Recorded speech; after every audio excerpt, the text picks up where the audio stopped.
Cerita dibuka dengan visual deburan ombak yang menghantam karang tajam di bawah langit mendung yang gelap. Suasana ini membangun kesan isolasi, menunjukkan bahwa lokasi penjara berada di tempat terpencil yang sulit dijangkau dan mustahil untuk melarikan diri. Alur berlanjut dengan memperlihatkan kompleks penjara yang sangat luas dan memiliki pengamanan tingkat tinggi. Terlihat pagar kawat berduri, menara pengawas, dan lapangan basket yang gersang. Meskipun ada papan pengumuman yang menuliskan slogan optimis menuju kehidupan sehat jasmani dan rohani lewat pembinaan moral, visualnya justru menunjukkan kontras yang dingin dan penuh tekanan. Para narapidana terlihat berbaris di bawah pengawasan ketat para sipir yang berjaga di balkon atas dengan membawa tongkat pemukul. Suasana di dalam sel dan koridor terasa sangat tegang, di mana setiap gerakan narapidana diawasi dengan teliti.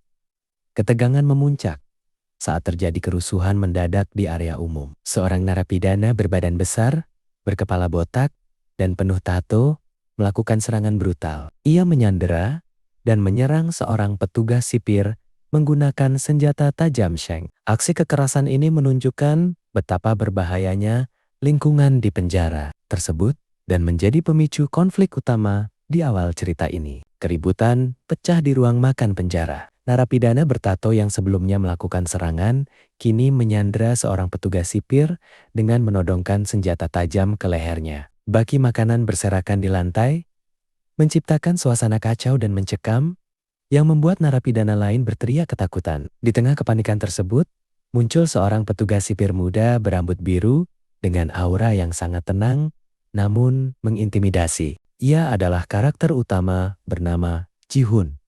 Kehadirannya seketika menarik perhatian. Ia berjalan perlahan, membelah kerumunan narapidana yang berlarian menjauh dari lokasi penyanderaan. Sipir muda tersebut berdiri tegak tanpa rasa takut di hadapan narapidana penyandera. Meskipun narapidana tersebut bertubuh jauh lebih besar dan sedang memegang senjata, Ji-hun ini tetap menunjukkan ekspresi dingin dengan kepalan tangan yang siap beraksi. Dan mereka pun saling tatap antara narapidana yang emosional dan sipir muda yang misterius. Aura biru yang mengelilingi sang sipir mengisyaratkan bahwa ia bukanlah petugas biasa, melainkan sosok yang memiliki kekuatan luar biasa untuk menertibkan penjara paling berbahaya sekalipun. Seorang narapidana bertubuh besar dengan tato penuh di lengannya melakukan pemberontakan brutal. Dalam aksi nekatnya, ia menyandera seorang sipir penjara muda. Ketegangan memuncak saat narapidana tersebut menempelkan senjata tajam ke leher sang petugas yang tampak ketakutan dan menangis. Di tengah keputusasaan sipir yang disandera, karakter utama berbeda dengan penjaga biasa.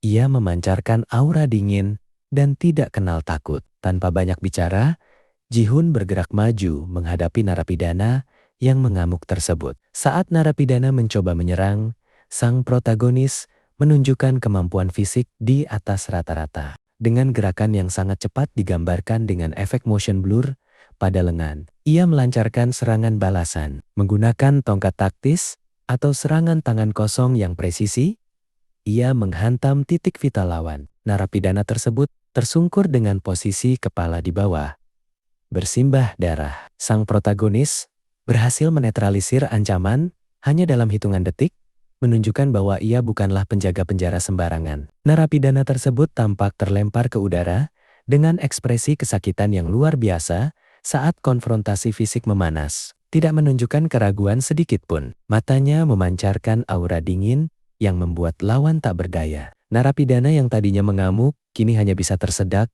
dan gemetar di bawah tekanan tangannya. Ji-hun yang berdiri tegak di atas narapidana yang sudah tersungkur di lantai. Dengan latar belakang berwarna merah yang dramatis dan mata yang menyala merah, Ji-hun menegaskan bahwa di penjara ini, dialah hukum yang tertinggi. Narapidana tersebut tampak merangkak di bawah kaki Ji-hun.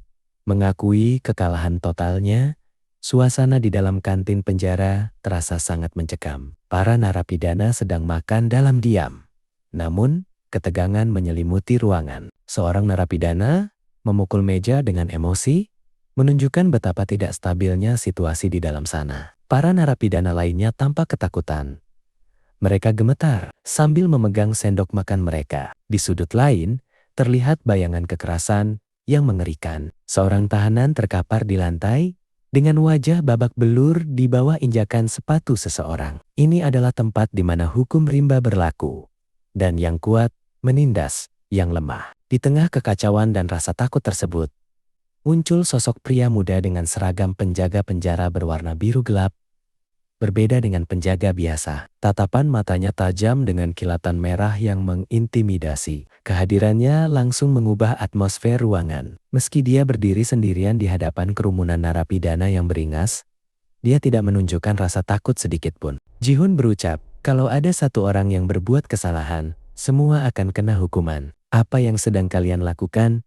Cepat tempelkan kepala kalian semua di lantai. 1 bulan sebelumnya, pemandangan luas kompleks penjara yang dikelilingi pagar kawat berduri di bawah langit biru yang luas. Bangunan-bangunan beton yang kaku dan menara pengawas menunjukkan bahwa ini adalah tempat dengan tingkat keamanan yang sangat tinggi dan sulit ditembus. Kamera kemudian berpindah ke bagian dalam koridor penjara yang sunyi. Terlihat sebuah papan penanda berwarna hijau yang bertuliskan ruang kepala penjara. Suasana di area ini tampak jauh lebih tenang dan formal. Di dalam ruangan, sebuah ketel listrik perak sedang mendidih, mengeluarkan uap panas. Di balik meja, duduk seorang pria paruh baya berseragam penjaga penjara.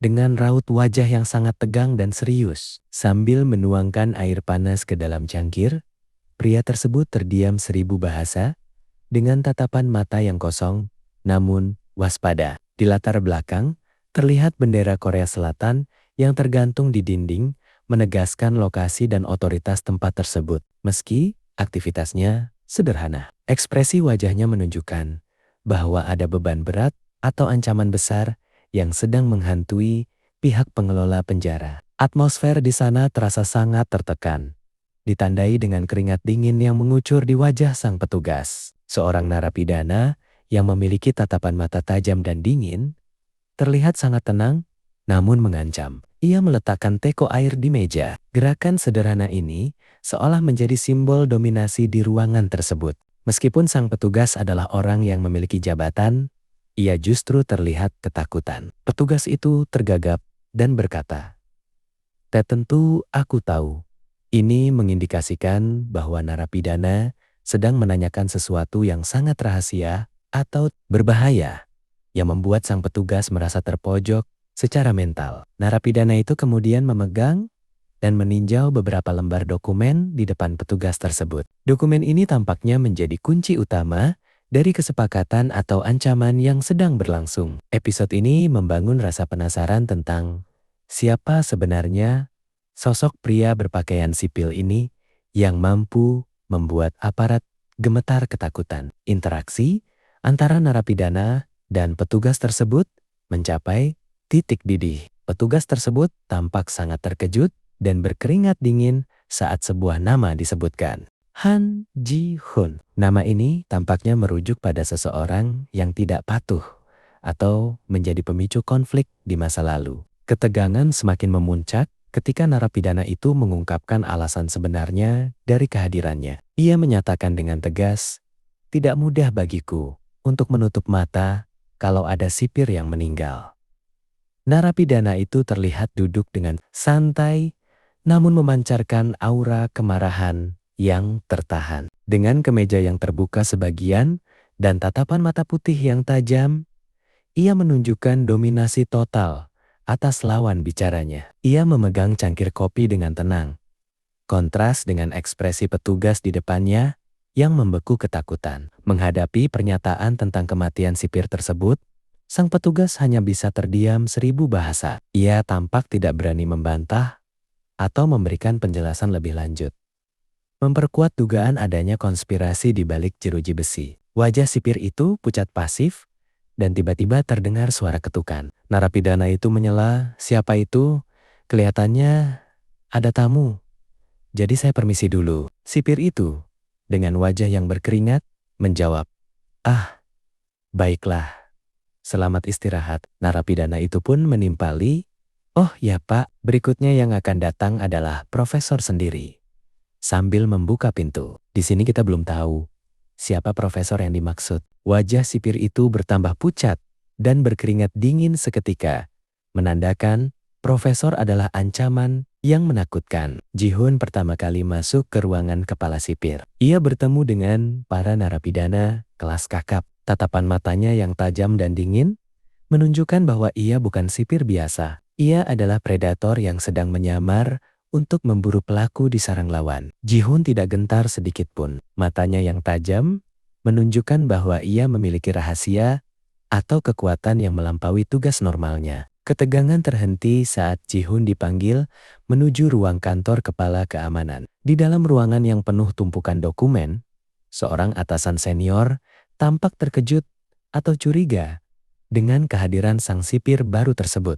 Ji-hun berdiri tegak di depan meja atasannya. Meskipun posisinya adalah bawahan, aura yang dipancarkannya begitu mendominasi, membuat sang atasan merasa tertekan dan bertanya-tanya tentang latar belakang sebenarnya dari petugas baru ini. Kepala keamanan bertanya-tanya, mengapa pria dengan kemampuan seperti dia memilih bekerja di tempat paling gelap ini? Jelas bahwa ia tidak datang untuk menjaga perdamaian, melainkan untuk mencari sesuatu atau seseorang yang terkubur di dalam sistem penjara ini. Ji-hun memberikan hormat dengan tegas saat memasuki sebuah ruangan, menunjukkan disiplin tinggi dan sikap formal sebagai petugas baru.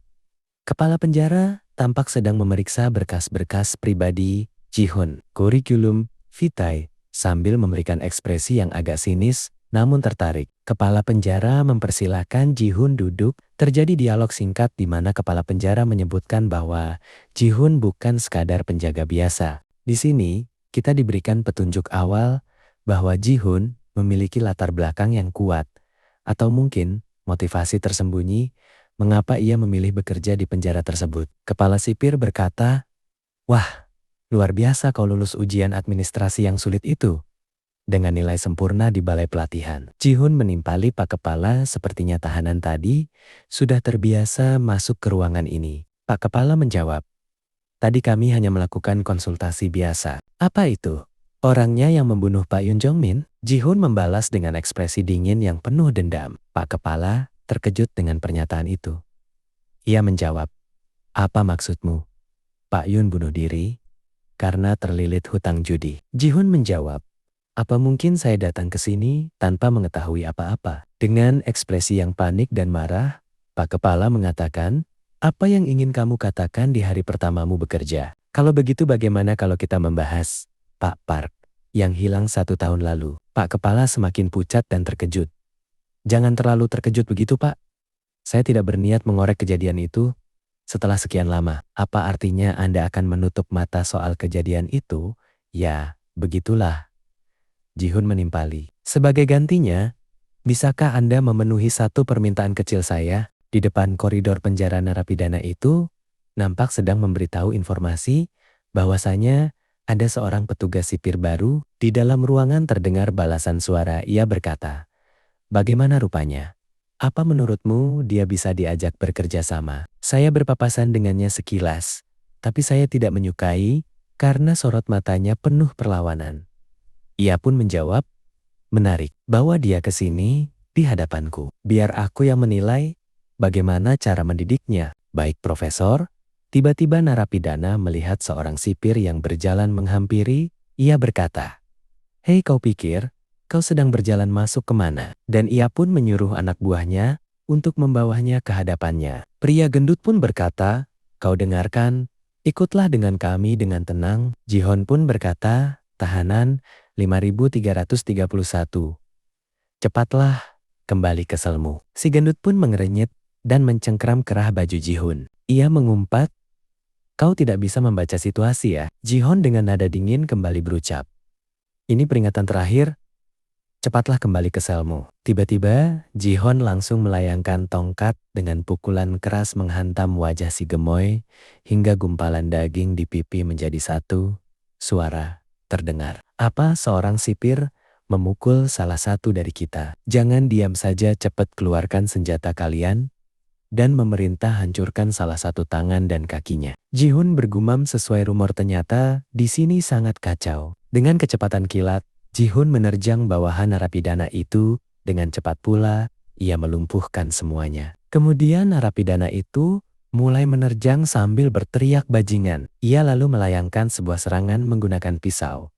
Namun, dengan mudah, Ji-hun menghindari, lalu menendang dengan sekuat tenaga kaki narapidana itu, dan langsung melayang pukulan dengan tongkat, hingga narapidana itu terpental menabrak pintu tahanan dan tersungkur ke lantai. Ji-hun lalu mendekati dan berkata, "Tadi kulihat caramu keluar dari ruang kepala penjara sangat natural." Belum sempat berucap, Ji-hun langsung menjabak rambutnya dan langsung membenturkan kepalanya ke lantai suara. Teriakannya bergema sampai seisi ruangan penjara. Kembali ke sebelum pertarungan terjadi, Ji-hun sudah meminta satu permintaan kecil, yaitu mengurus seisi penjara. Dengan nada panik, kepala sipir penjara pun sontak kaget dan berkata, "Kau tidak boleh mengusik mereka." Ji-hun dengan santai menimpali, "Pak, barusan kan saya sudah bilang, saya akan pergi setelah urusan selesai. Karena itu, tolong beritahu saya." Kembali ke masa kini, setelah Ji-hun mengalahkan bawahan profesor yang diketahui bernama Woo Dong-cheol, ia mulai mencari keberadaannya. Terlihat pria berkacamata sedang membaca Alkitab. Pria itu adalah Woo Dong-cheol. Ji-hun pun menuju ke kamar Woo Dong-cheol. Ia memanggil Profesor Woo. "Ah, bukan. Woo Dong-cheol? Keluar kau." Woo Dong-cheol tampak tersenyum menyeringai. Di balik itu, terlihat Ji-hun dengan aura yang dingin, namun berniat seperti orang yang akan sedang membunuh.